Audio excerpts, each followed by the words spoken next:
Hello, everybody, and welcome to Late Night Football. Welcome to a late night episode of Late Night Football. If you're watching this in North America, of course, if you're watching it in any other part of the world, it might be early morning or whatever that is. But I mean, we're here, and obviously, two things that we do at Late Night Football is we generally wait for things to be official before we comment on them. So we waited for Ralf Rangnick to be appointed, and it's official now. And so we're doing this. And then the second, obviously, is we're the last people to do it. So yeah, to talk about it. So we are the last ones to do this video. But if you have been living in the rock, then you don't know. But Ralf Rangnick is the new Manchester United manager, interim appointment for 6 months with a 2-year consultancy option, and we'll talk about that. And joining us, and in the spirit of Ralf Rangnick joining and perhaps giving fringe people a chance, we've also decided to move away from the regular suspects and give some of our B team people a chance. I'm kidding. But no, I'm kidding. But it's very great to have Mike back on the show. Mike, welcome once again.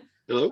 Hi. Absolutely. It's always a pleasure to have you. And we also have Farhan joining us. Farhan, first appearance on the show. Since when was the last time you appeared? You lost the final of the competition since then, first time? Let's think more positive, please. Yes, yeah. Well, we're gonna stay positive. So we're gonna get into it, right into it. Ralf Rangnick joining, and I know Mike, since you're a bit of a time coach, we'll start with you. Thoughts on the new manager, Manchester United? Yeah, I'm excited and I'm curious. The more I read about him, I mean, certainly, I started hearing his name a few weeks ago. And I knew a bit about him already, as an influence on like Klopp and Tuchel and others. I think, as I've been reading, and I think I kind of agree, this is something that United seems to be actually getting right this time around. And I was actually reading today in The Guardian that United had actually been looking at Rangnick possibly in 2019.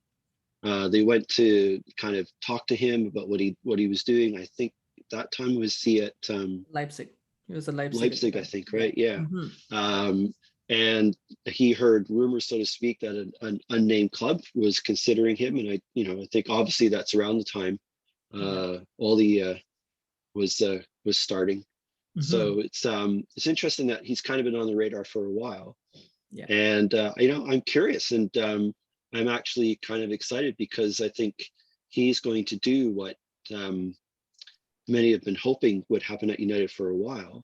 And I think for me, the more I think about it, I think this may finally be, and not to diss Ferguson, but I think this may finally be a kind of proper break with the kind of Ferguson era. And I think, Solskjaer in particular, and I loved him, and I'm sad it didn't work out. But I think the whole kind of attachment to the past and trying to recapture the past was maybe holding things back a little bit. And I think Rangnick represents a clear shift. Yeah, he'll kind of modernize the team, and then if he stays on as a consultant, there's a real opportunity to kind of also modernize the club. I think Solskjaer did a lot of great work behind the scenes. And I think Rangnick can just kind of take it the next step. But yeah, I'm excited. And I don't know if we're going to get into certain players, but yeah, we will. We will definitely get into it. But we'll see. I've been saying some of these players need a swift kick up the, maybe we'll get into that sooner than I thought we would. We'll get into it. But before that, Farhan, I think Michael makes a good point here about obviously, breaking away from, Ferguson DNA and United DNA and all of that. It's a very logical appointment. And that's probably what scares people, is that United don't do logical appointments, do they? So it feels very logical. What do you think?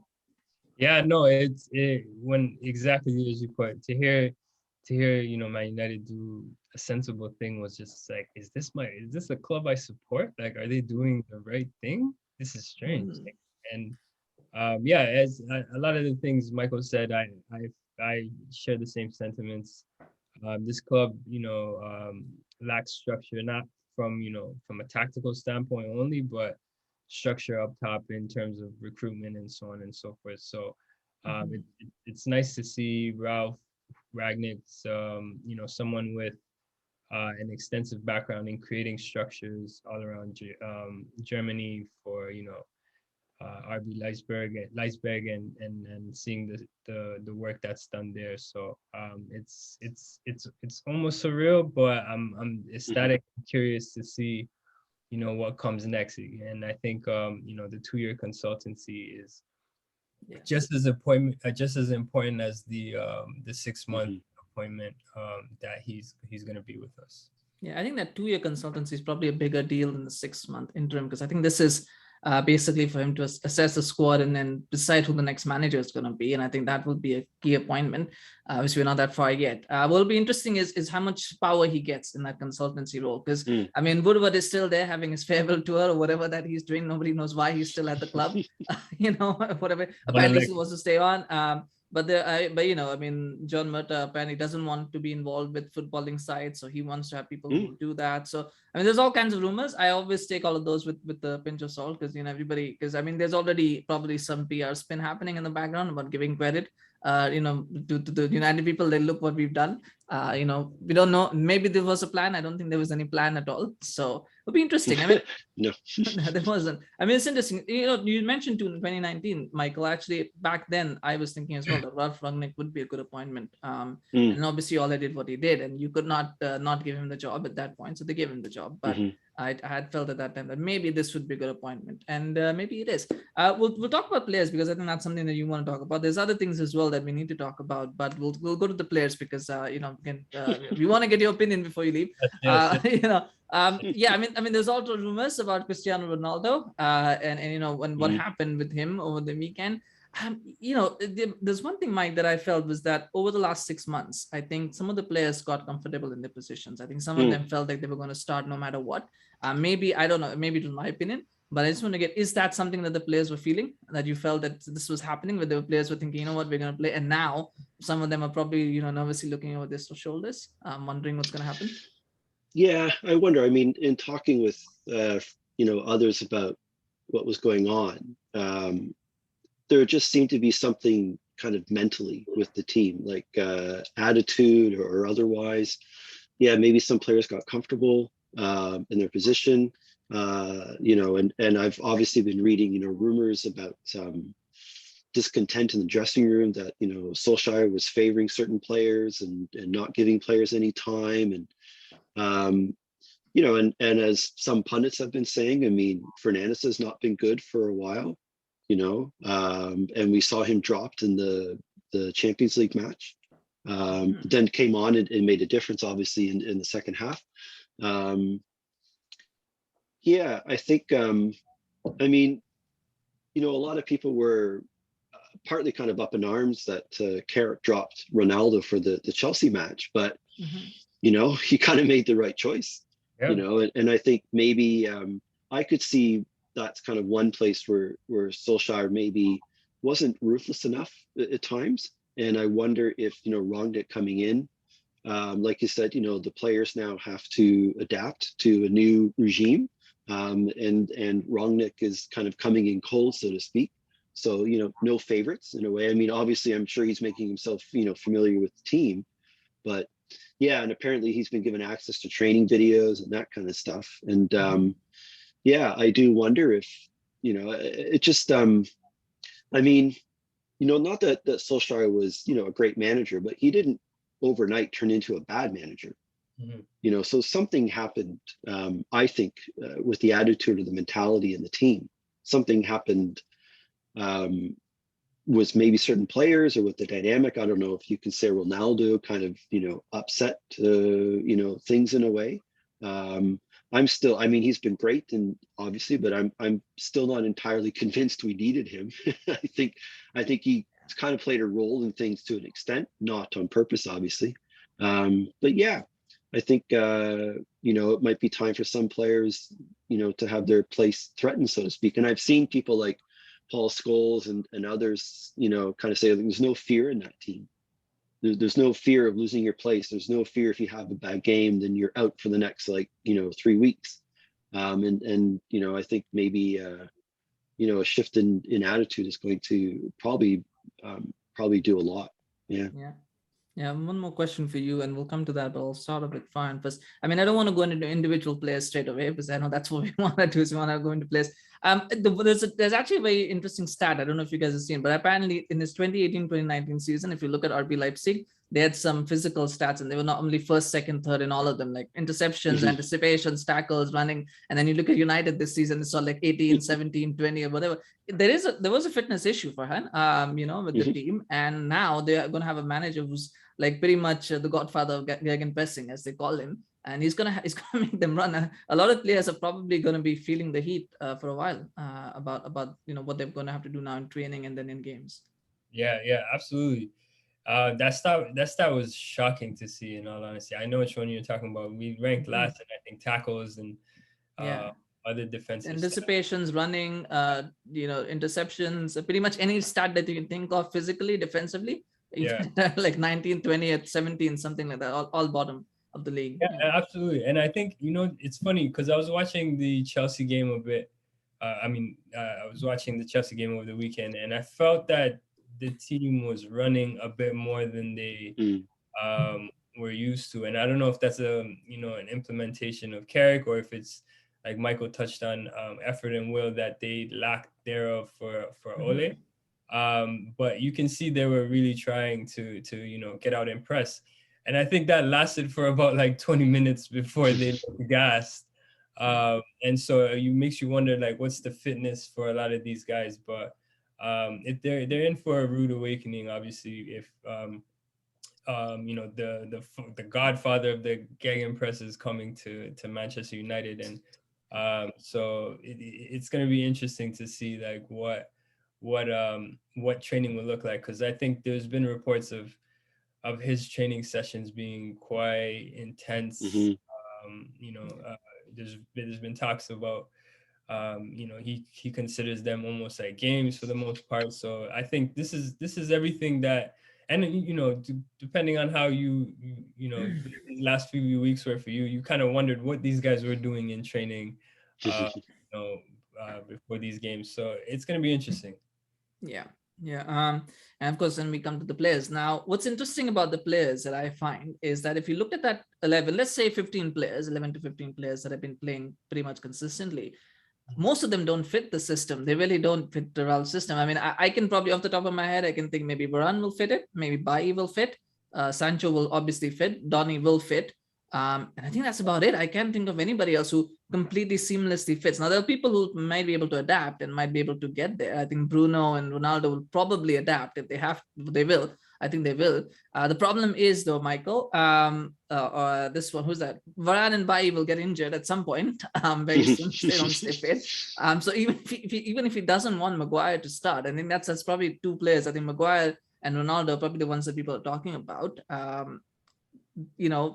mean, what do you do? Do you go with a high line, or do you try to adjust your tactics to allow Maguire, because he can't play a high line? That's just asking for trouble if you play him in a high line.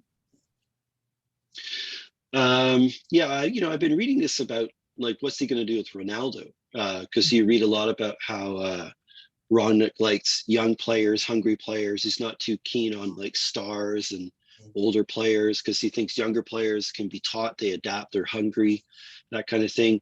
I mean, I think we, should give Ronaldo some credit for one, just his like willingness to win, and to want to be in the team. And I mean, he has like the lowest pressing stat of all, like, sort of center forwards in the whole league. So, and I've read a couple times, and I think, in the time that Rangnick has, there's going to have to be some compromise, I guess. So he's going to have to find a way to fit his system, but also, kind of compromise a bit. But on the other hand,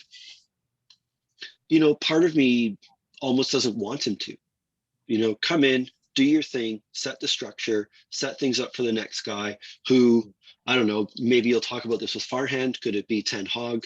That's starting to seem more and more like a great appointment, but that's another discussion.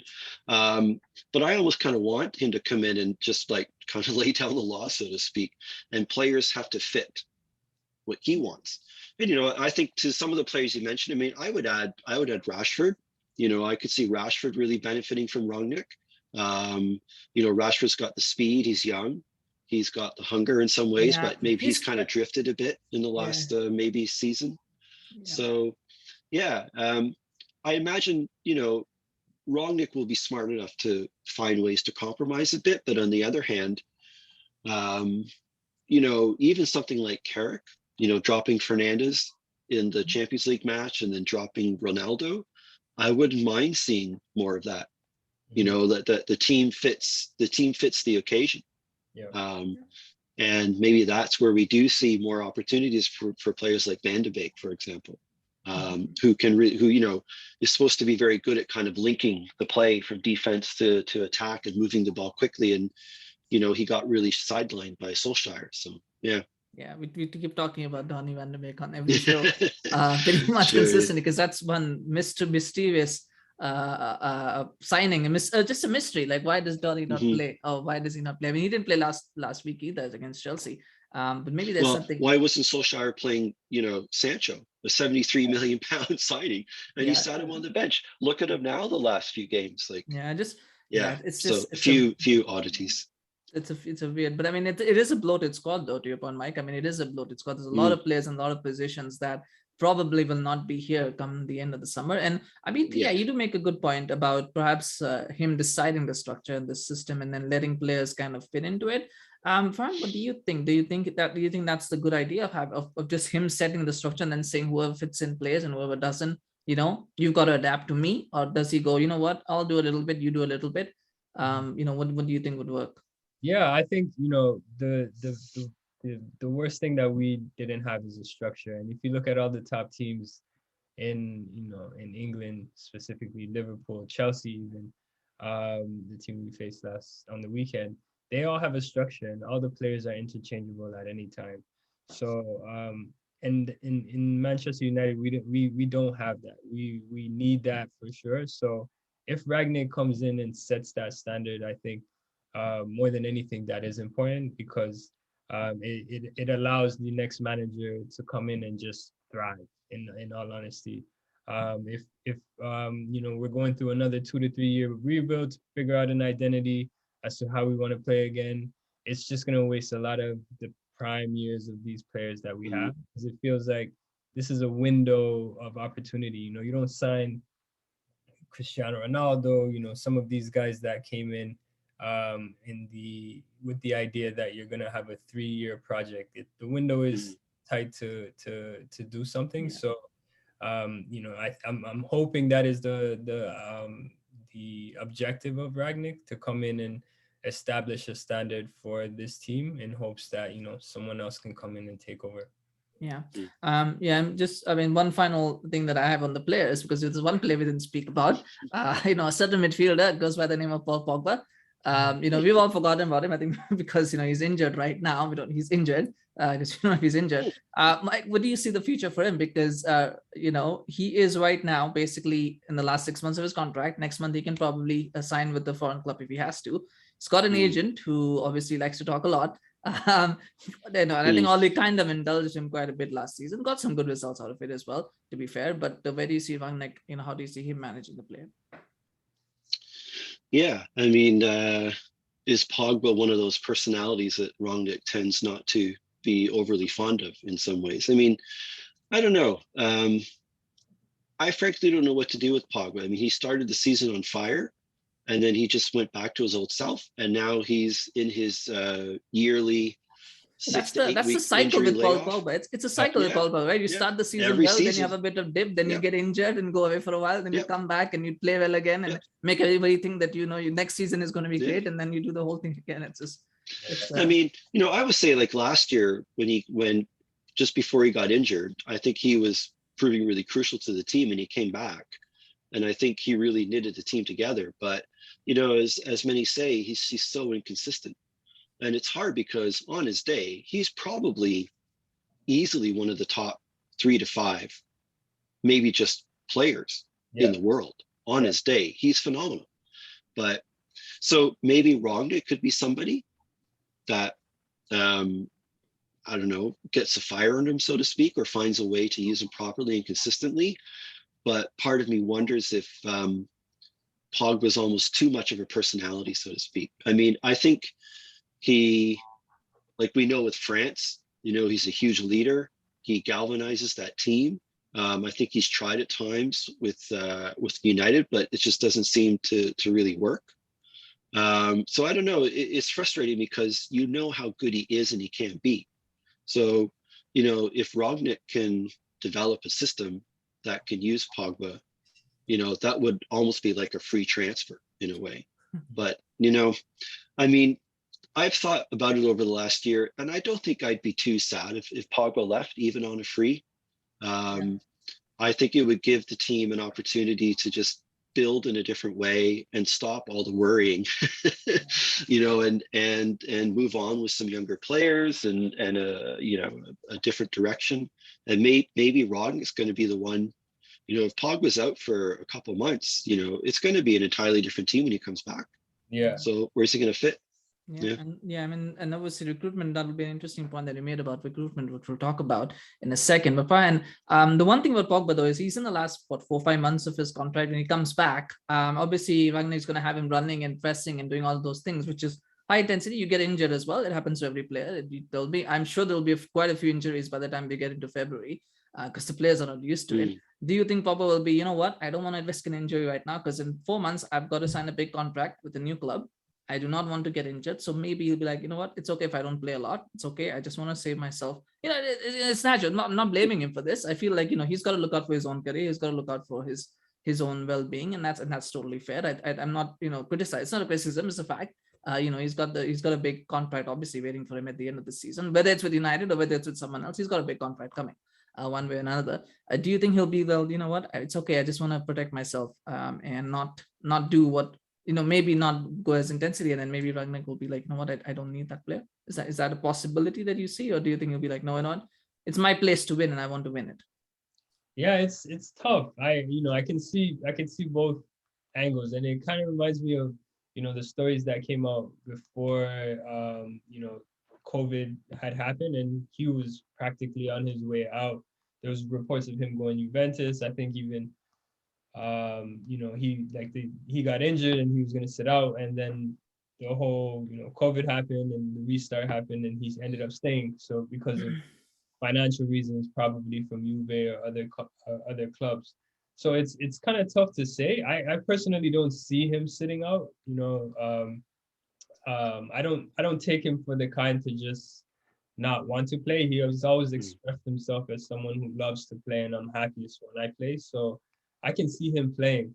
In terms of whether or not he will play, that's a different story, because coming out of 3 months of an injury into a new team, for that fact, like a new coach, a new system, it's gonna take a lot for him to work his way back into it. So I don't know if it'll be worth it. I can see him playing here and there for his own personal just. I just don't know if Rangnick will see the benefit from it. But I think Pogba is a phenomenal player. I think he you want quality always. You want quality playing for your team, and quality always brings out the best of but I don't think he'll refuse to play. I think if Rangnick tells him he has to play, I don't think he'll refuse to play. I just wonder if he'll do what needs to be done to get into the team, because that will require a lot of effort. But in the meantime, Mike, I know it is past time. If you need to drop off, we want to have you. So if you want to stay on this, will be fine. But if you need to drop off, we can say. Yeah, I should get going. Yes. Well, yeah, we want to help you out. So cheers. Thank you so much for coming online. Yeah, take care. Yes. Right, guys. Have a good chat. Have a good night. You do. All the best for the game on Thursday. Enjoy that one. Fingers crossed. Yes. Well, you got fine in the household. Yes, I know. Well, somebody wins in the household, right? Whatever result happens. So yeah, all the best for that one. All right. All right. We'll just continue with you. Yeah, all right. Thanks, gentlemen. Yeah. Take care of yourselves, guys. Yes. Bye-bye. Bye. I mean, that's a wonderful thing with fun. Let's talk about, because Mike actually brought up a good point about recruitment, and this is something that was interesting as well, that he talked about getting the players in, and it sort of relates to Paul Pogba, but also others. Do you see, now the thing about the consultant role is that he wants to have full control over recruitment, right? Of the manager, of the players, he wants to have that. And obviously, Woodward and his pals, they like to have control over recruitment themselves, because then they can decide, who's more marketable and to sign for those reasons. Do you see them giving him full control? Or do you think there will be at some point where it'll go, you know what?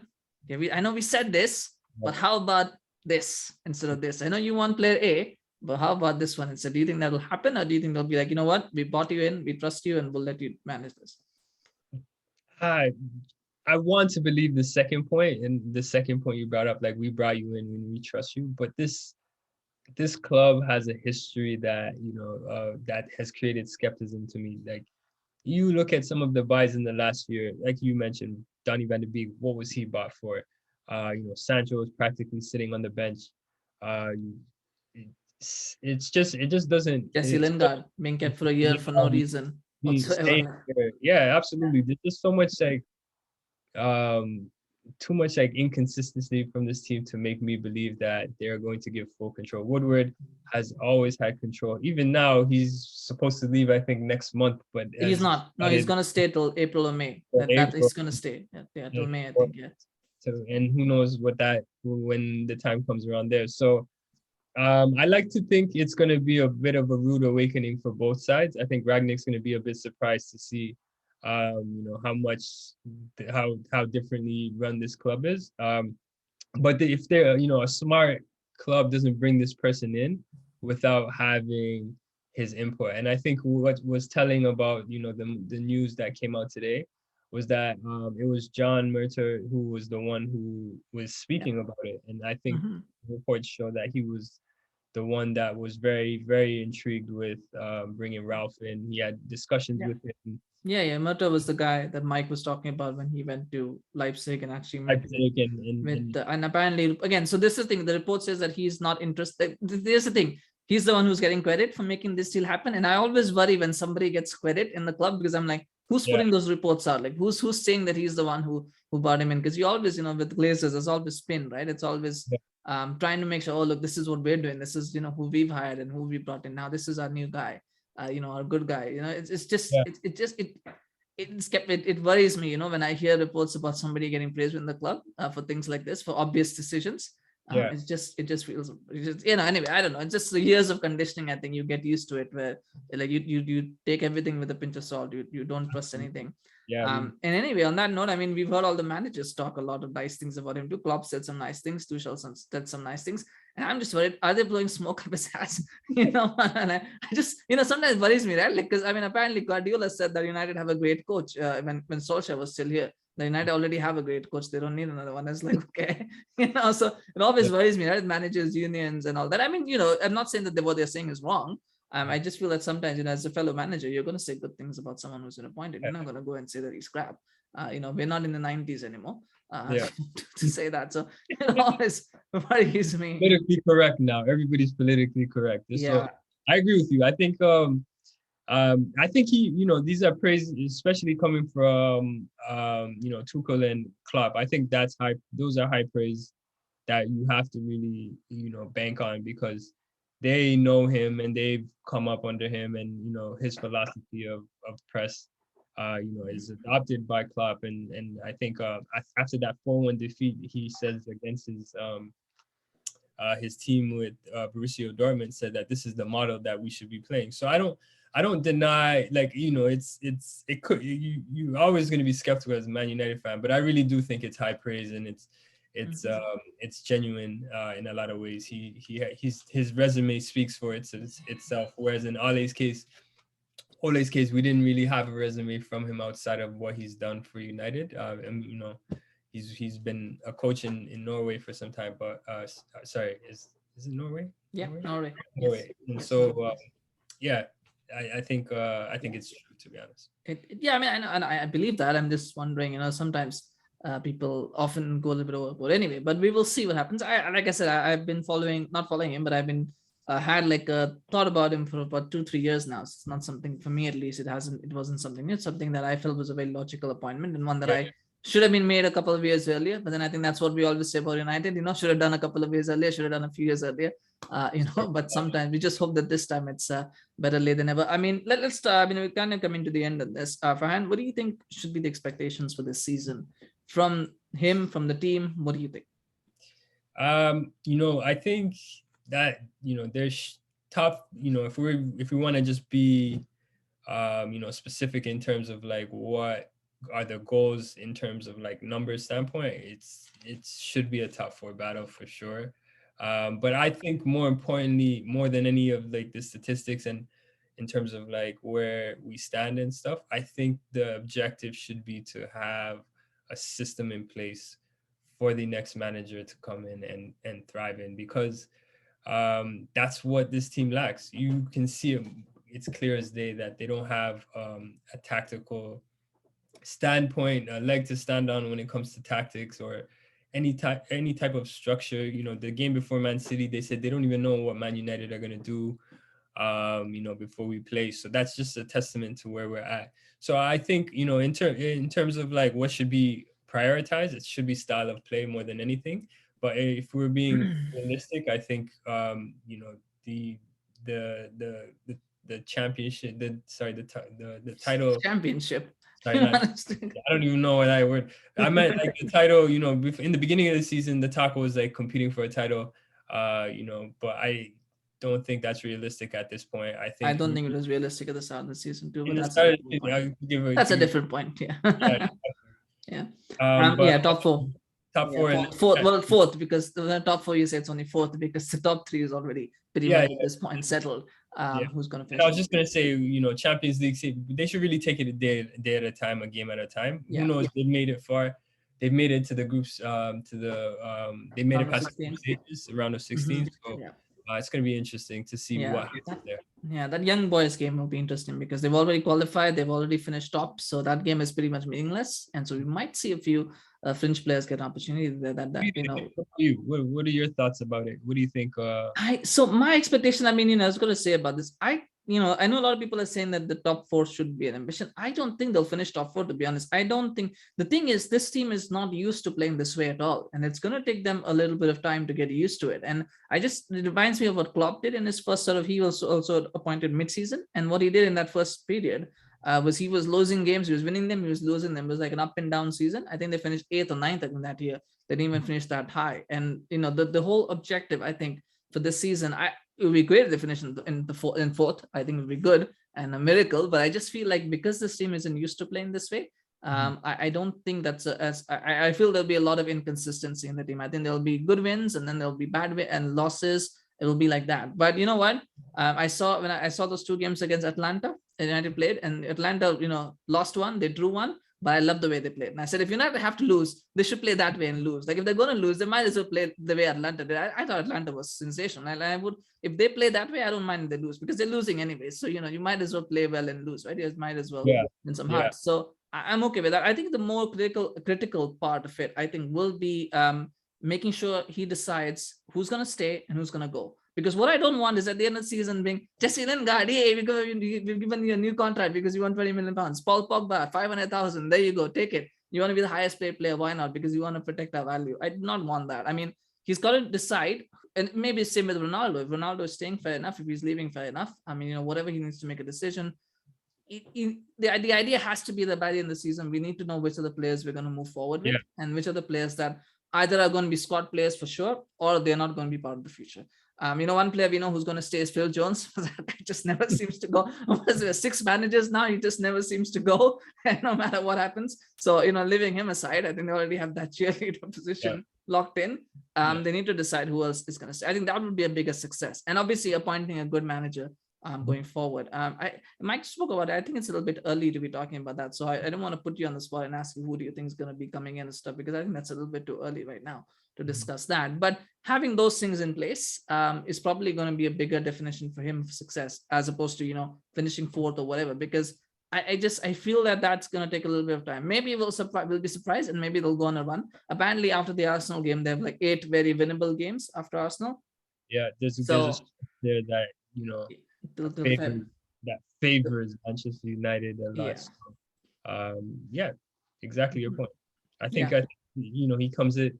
You know, you think someone would come in after the Liverpool loss, but to be quite honest, this is almost like a blessing in disguise. You're not facing tough talent. You kind of, I guess, get a chance to implement your practices and try them against teams that we should be beating. You know, should be winnable, quote unquote, to say. So, we'll see. Yeah, it's gonna be a nice ride. It's gonna be a wonderful ride that we're all gonna enjoy one way or another. We're gonna enjoy it, or maybe we'll hate it. We don't know what's gonna happen. Maybe 6 months later we'll be like, well, what did we all think about employing him? But it's gonna take time. I think that's one thing that's clear, is that it's gonna take time. It's gonna require a lot of work, and I just hope, and I just hope that they will let him do what he wants to do with the team. But whatever that is, recruitment, changing tactics, changing coaching. I mean, coaches, I mean, I don't know why the coaches are still there, but apparently they're still there. Yeah, Yeah. yes, What do yeah, you think about Carrick and McKenna will definitely be there. There's still some uncertainty over Mike Phelan, whether he's going to stay. No idea, but he's going to bringing in. He's going to bring in one of his technical analysts, data analysts. He's going to bring him in. So that was something that he asked for, and they said fine. They needed him anyway, so they were like, okay. I think he'll bring one or two more coaches in too, but otherwise the rest of all these stuff will be there, because it costs them money to release them from their contracts. So they're not going to do that. But it's I mean, yeah, but all of those things, I think those around the team, if he can change that, and if he's allowed to change that, I think it might be something good. I think there is something good at the end there, but that it might take years before we see that. So we Yeah. may not even see that for a year, 2 years, I don't know.